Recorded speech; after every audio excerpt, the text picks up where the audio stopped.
Alpha Grace AG Church presents Living Word Jesus, ஜீவ வார்த்தை இயேசு.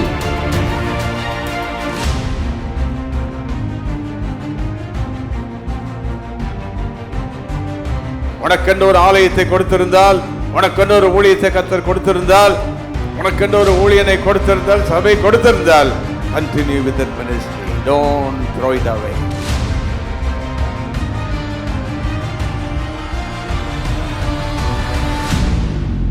தேவனை ஸ்தோத்திரிக்கிறவனுக்கு ஆர்டினரியிலிருந்து எக்ஸ்ட்ராடினரி பிளெஸிங்கை கர்த்தர் கொடுப்பார். ஆமென்.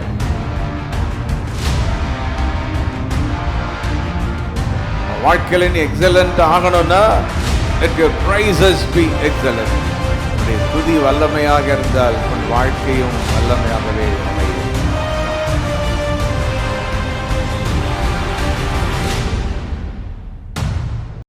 லூக்கா எழுதின சுவிசேஷத்தில் 3 விதமான துதி, அதை இந்த காலை வேகமாக தியானிக்க போகிறோம். வேதாகமம் உள்ளவர்கள் எல்லாரும் கையில் எடுத்துக்கொண்டு அதற்குரிய 3 விதமான துதியின் வசனத்தை நாம் வாசிப்போம். 1:41, 42 முதல் துதி. லூக்கா 1:41, 42. எலிசபெத் மரியாளுடைய வாழ்த்துதலை கேட்ட பொழுது அவளுடைய வயிற்றில் இருந்த பிள்ளை துள்ளிட்டு எலிசபெத் பரிசுத்த ஆவியினால் நிரப்பப்பட்டு அவ எப்படி துதிச்சா பாருங்க. 42 உரத்த சத்தமாய். அதுக்கு சத்தமா சொல்லுங்க. உரத்த சத்தமாய். I like this mentioning of this verse, how that Elizabeth வாலிபம் கிடையாது, இல்லை வயசானவா, மிகவும் வயது முதிர்ந்தவள். ஆனால் எப்படி தேவனை ஆராதித்தாளாம். 2வது அவள் அந்த 41 கடைசியில் பரிசுத்த ஆவியில் நிரப்பப்பட்டு. எப்படி நிரப்பப்பட்டு? இதிலிருந்து தெரிகிறது, சபையில் துதிக்கிற எல்லாரும் பரிசுத்த ஆவி பெற்றிருந்தா நல்லா ஆராதிக்கலாம். நீங்க முதலாவது பரிசுத்தாவினுடைய வல்லமையை கேட்டு நல்ல பெற்றுக்கொண்டு நல்ல தேவனை ஆராதிக்கணும். பரிசுத்தாவி பெற்றவர்கள் உரத்த சத்தத்தோடு தேவனை துதிப்பார்கள். புரிந்தவர்கள் நல்ல சத்தத்தை வைத்து ஹல்லேலூயா. மறுபடியும் ஹல்லேலூயா. மறுபடியும் 3வது மிக சத்தமாய். கரங்களை தட்டி ஆண்டவருக்கு எல்லா மகிமை அவருக்கு போட்டோம். Let all glory, let it go to the presence of the Almighty. அப்போ உரத்த சத்தமாய் அவள் தேவனை துதித்தாள். 46 2வது துதி. அப்பொழுது மரியாள் என் ஆத்துமா கர்த்தரை மகிமைப்படுத்துகிறது, என் ஆவி என் இரட்சகராகிய தேவனில் களி கூறுகிறது. 2வது மரியாளின் துதி. 3வது துதி 64. அந்த வசனத்தில் நாம உள்ளே வருவோம். 64 உடனே அவனுடைய வாய் திறக்கப்பட்டு அவனுடைய நாவும் கட்டவிழ்க்கப்பட்டு தேவனை ஸ்தோத்தரித்து பேசினான். 67 வாசிப்போம் மறுபடியும். அவனுடைய தகப்பனாகிய சகரியா பரிசுத்த ஆவியினாலே நிரப்பப்பட்டு 68 இஸ்ரவேலின் தேவனாகிய கர்த்தருக்கு ஸ்தோத்திரம் உண்டு. இதை மட்டும் கொஞ்சம் சொல்லும்படி கேட்கிற கையை நல்லபதி சொல்லுங்க. இஸ்ரவேலின் தேவனாகிய கர்த்தருக்கு. மறுபடியும் சொல்லுங்க. இஸ்ரவேலின் தேவனாகிய கர்த்தருக்கு ஸ்தோத்திரம் உண்டாவதாக. ஹல்லேலூயா. இந்த 3 விதமான துதியும் முதலாவது நான் சகரியாவிலிருந்து வருகிறேன். சகரியா, பிறகு எலிசபெத்தை பார்க்கலாம், பிறகு 3வது மரியாளை பார்க்கலாம். 3 விதமான துதி. 3 பேரும் 3 விதத்தில் தேவனை துதித்திருக்கிறார்கள். ஆனால் மகிமையாக துதித்திருக்கிறார்கள். 3 people were in 3 status. 3 people worship the Lord in 3 different ways. 3 people. இந்த 3ன்னு சொல்லும்போது உங்களுக்கு என்ன ஞாபகம் வருது? ஏதாவது? Very good, that's fine. Connecting with the birth of Christ. இயேசு கிறிஸ்துவின் பிறப்போடு கூட 3 என்று சொன்னால் 3 மேஜியில் 3 வானசாஸ்திரிகள் யாரை பணிந்து கொண்டார்கள்? தேவனை. மேகி என்று சொல்வார்கள். நீங்கள் சாப்பிட்ற மேகி அல்ல, இது வேற மேகி. MAGI.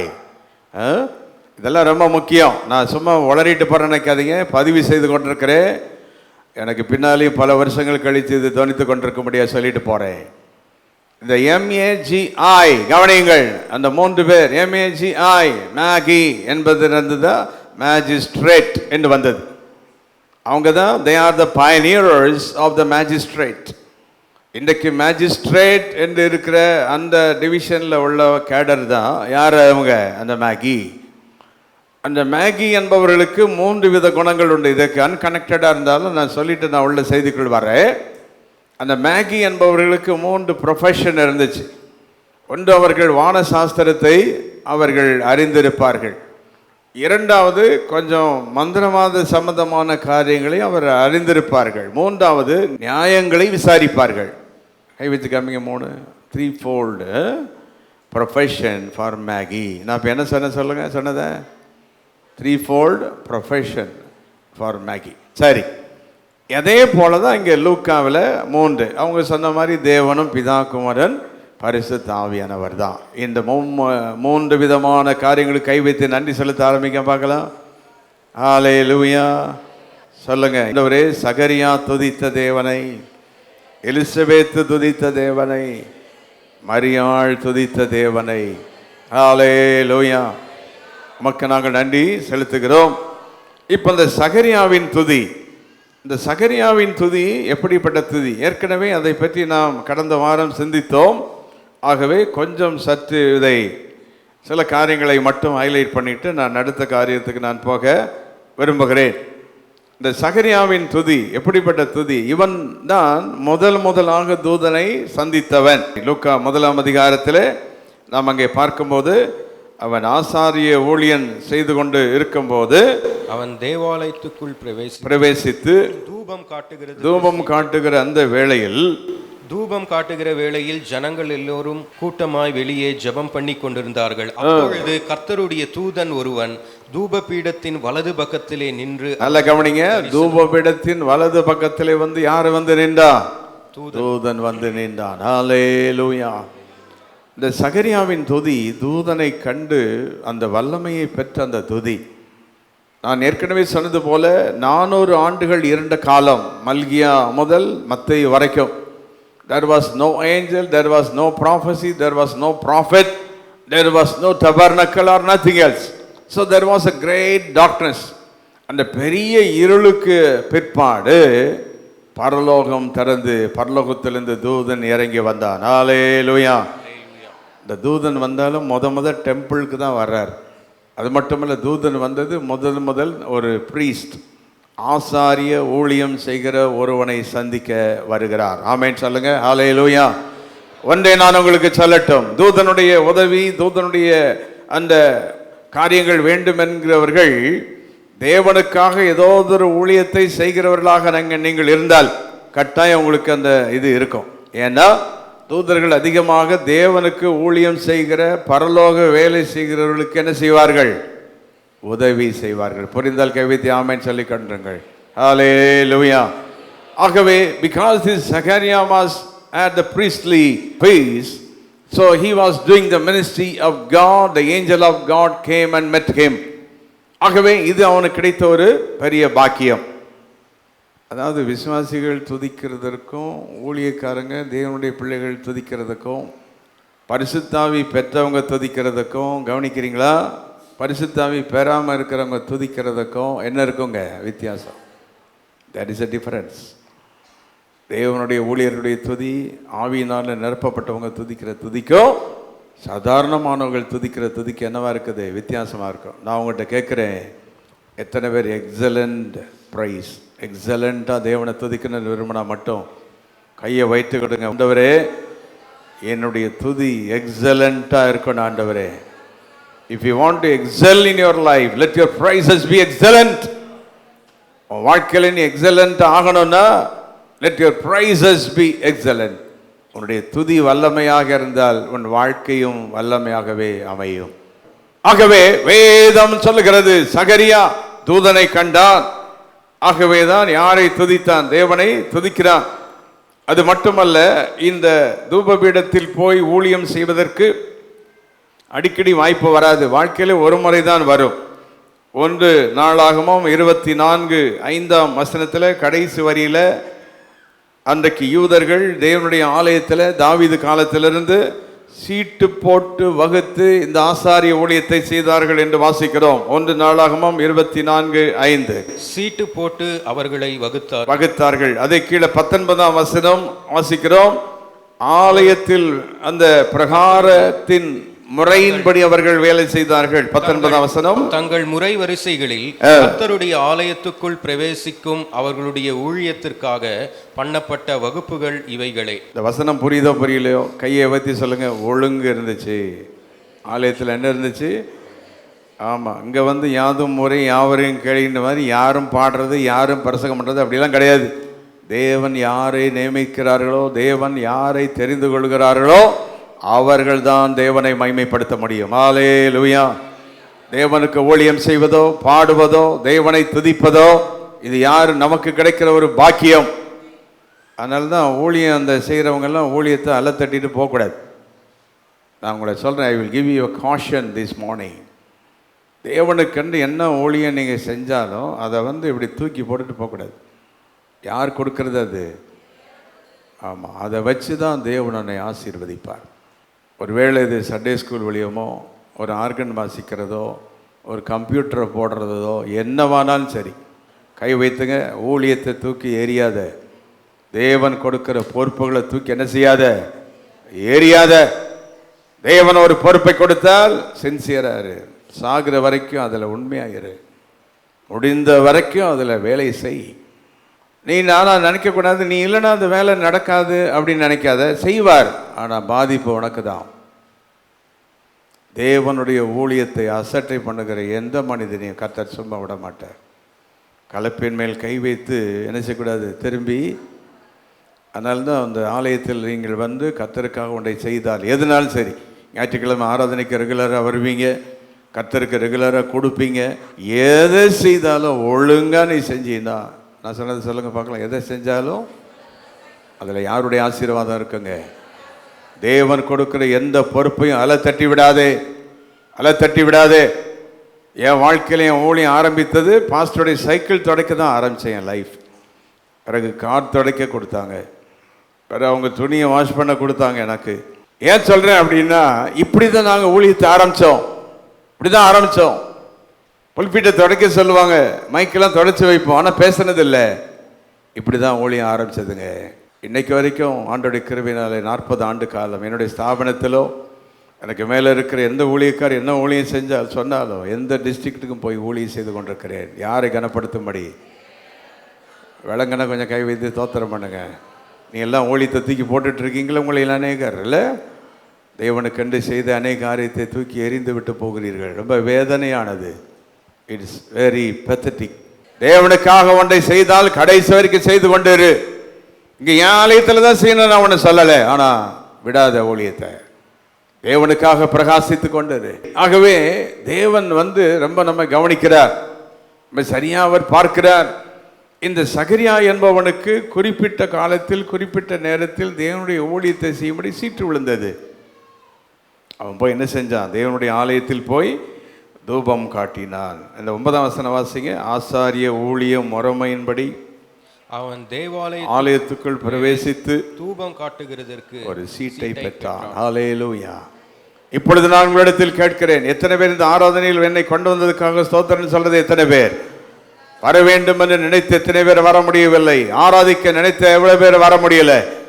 தேவனான கொடுத்த கிருபைக்காக தேவனை துதிக்க வேண்டும், இந்த ஆலயத்தில் காணிக்கை செலுத்த வேண்டும் என்று நினைத்து எவ்வளவு பேர் செலுத்த முடியவில்லை? ஆனால் தேவன் நமக்கு கொடுக்கிற கிருபை. ஹல்லேலூயா. உனக்கென்று ஒரு ஆலயத்தை கொடுத்திருந்தால், உனக்கென்று ஒரு ஊழியத்தை கர்த்தர் கொடுத்திருந்தால், உனக்கென்று ஒரு ஊழியனை கொடுத்திருந்தால், சபை கொடுத்திருந்தால், continue with that ministry. Don't throw it away. தேவன் கொடுத்ததை தொடரு. இந்த சகரியா இந்த ஊழியத்தை அவர் செய்வதற்கு தேவன் அவரை தெரிந்து கொண்டார். இதற்காக தான் அந்த சகரியா 2 ஸ்தோத்திரம் வாசிங்க. 64வது வசனம் லூக்கா 1ஆம் அதிகாரத்தில் தேவனை முதலாவது 64ல ஒரு தடவை எல்லாம் வாசிங்க சத்தமா. உடனே அவனுடைய வாய் திறக்கப்பட்டு அவனுடைய நாவும் கட்டவிழ்க்கப்பட்டு தேவனை என்ன செய்தானாம்?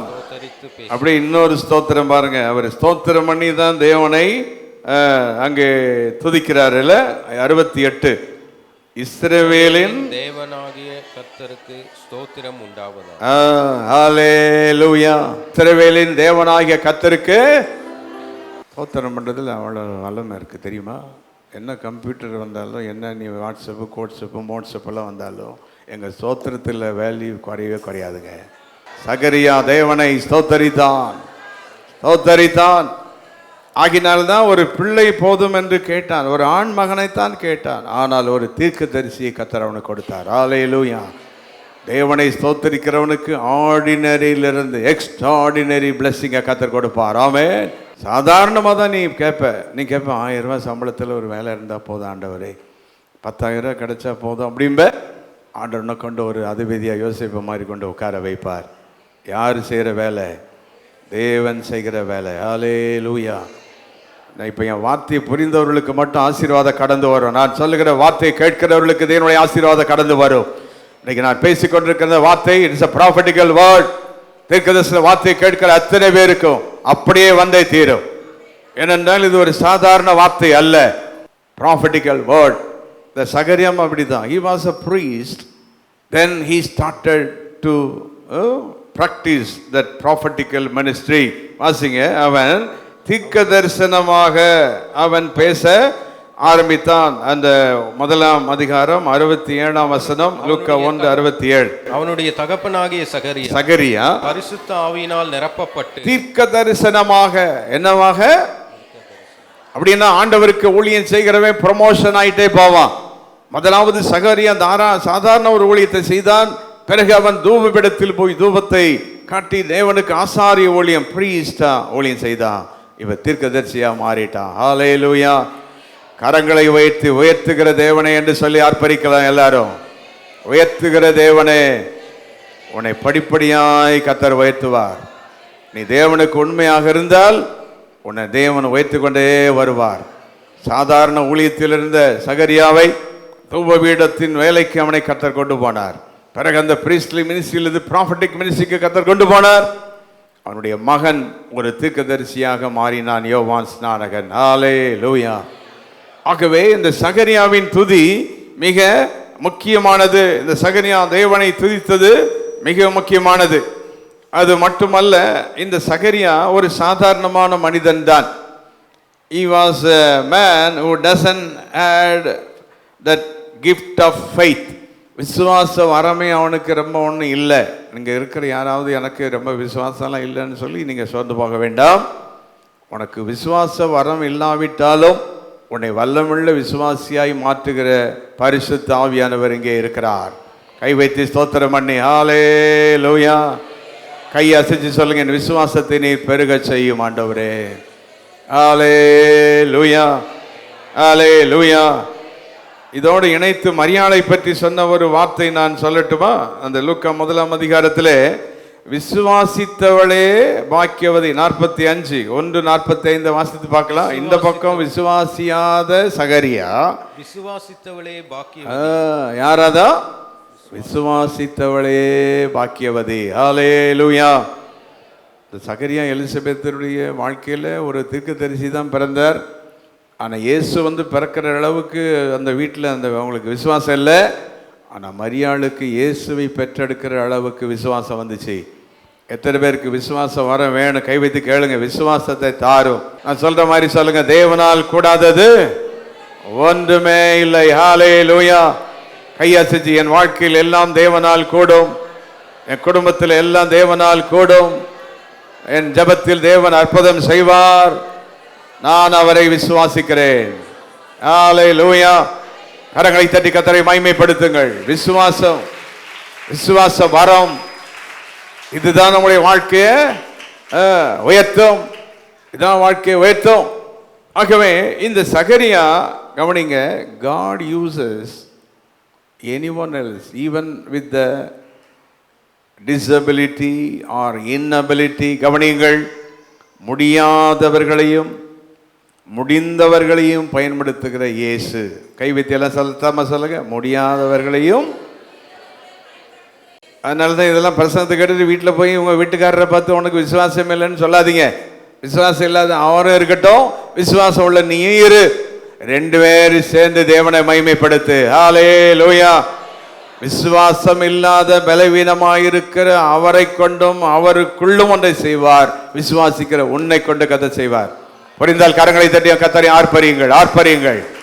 விசுவாசத்தில் குறைவுள்ளவர்களை பார்த்து நீ ஏளனம் பண்ணி விடாதே, பரியாசம் பண்ணி விடாதே. ஆமென் சொல்லுங்கள். ஹல்லேலூயா.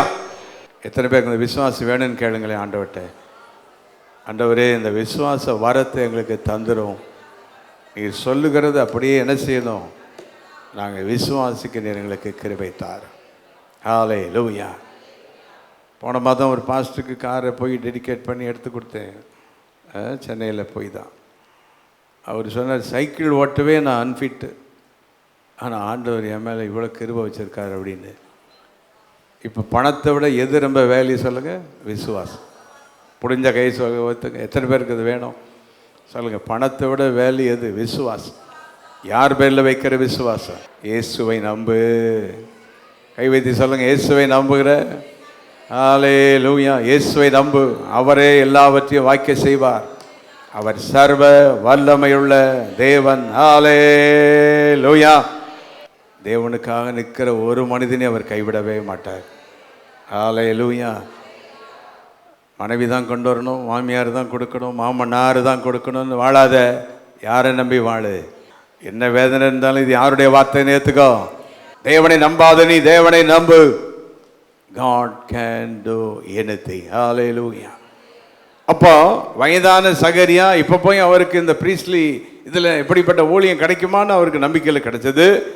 என்னைக்கோ பண்ண ஜபத்துக்கு என்ன கிடைச்சது? பதில் கிடைச்சது. இந்த வருஷம் இன்னைக்கு கர்த்தர் சொல்கிறார், நீ பண்ணின 10 வருஷத்துக்கு முன்னால் நீ அழுது ஜபம் பண்ண ஒரு ஜபத்துக்கு இந்த வருஷம் பதில் வரப்போகுது.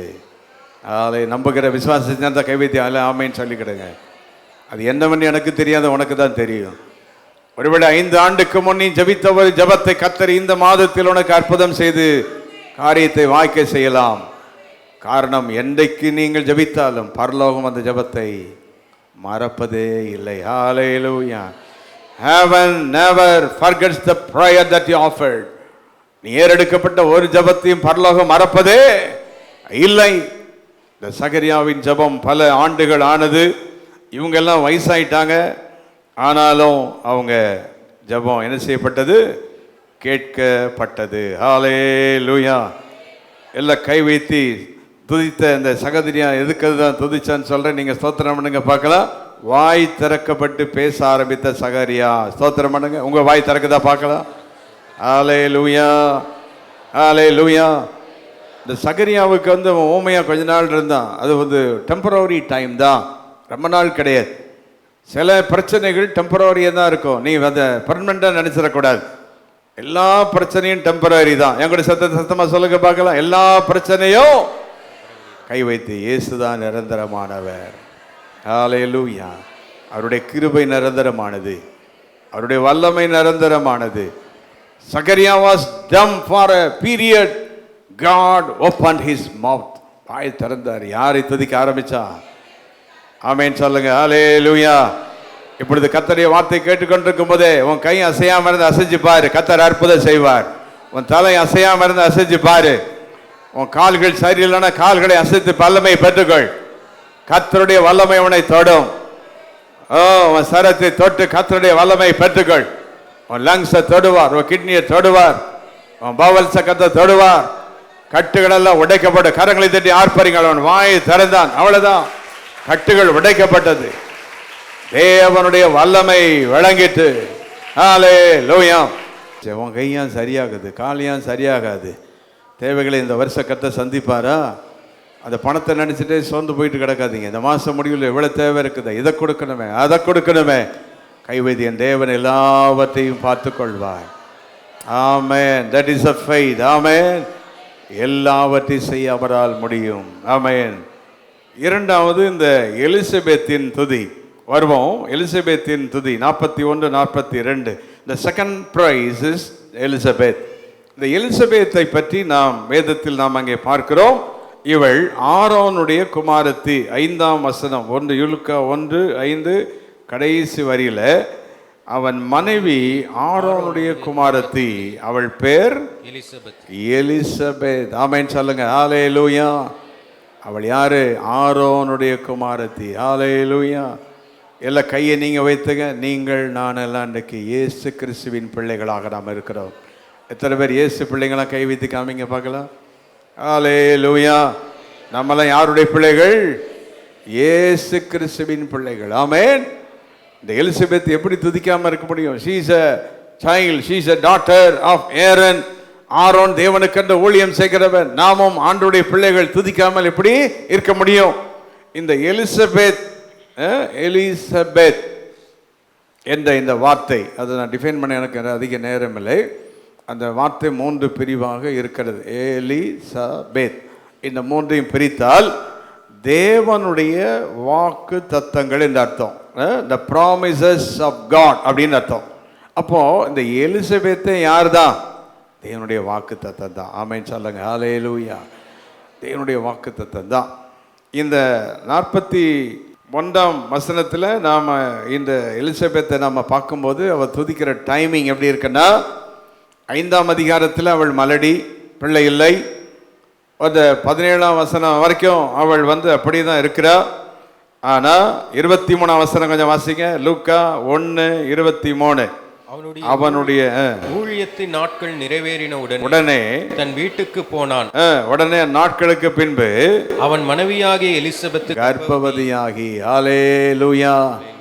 5ஆம் அதிகாரத்தில் வாக்குத்தத்தம் பெற்றவள். 21ஆம் வசனம் 20ஆம் வசனம் வரைக்கும் அவள் மிகவும் வயதானவள், பிள்ளை பெற முடியாதவள். There is a period of time in your life and pregnancy or barrenness. நம்முடைய வாழ்க்கையில் ஒரு குறிப்பிட்ட நேரம் தான் மலடு. ஆனால் மலடுங்கிற நேரம் வருது. ஹல்லேலூயா. I like that word. சகரியா வீட்டுக்கு வந்தான். அந்த வீட்டுக்கு வந்த சகரியா யார் தெரியுமா? தூதனை கண்டவன்.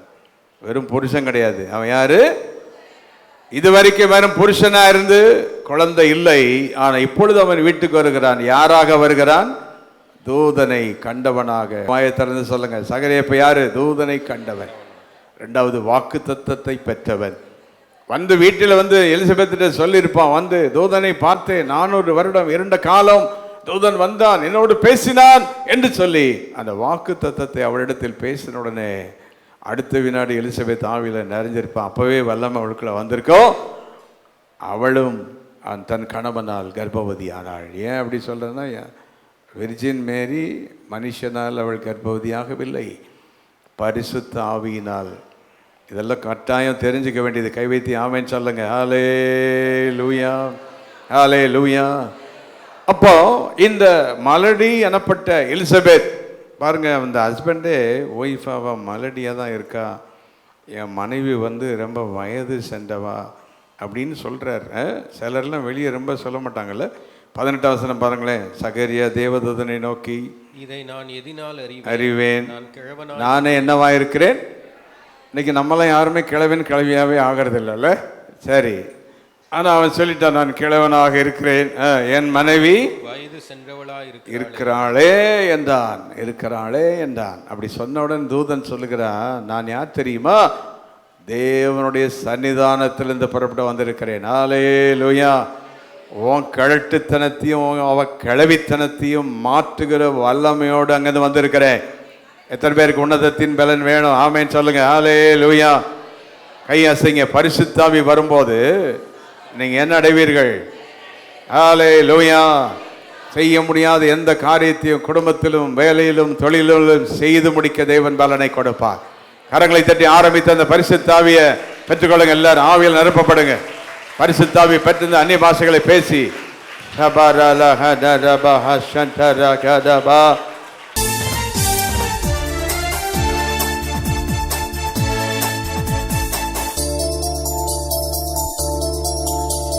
Our address, Reverend J. James Salomon, Alpha Grace AG Church, number 620, East Coast Road, Pudupatnam, Kalpakkam, 603102.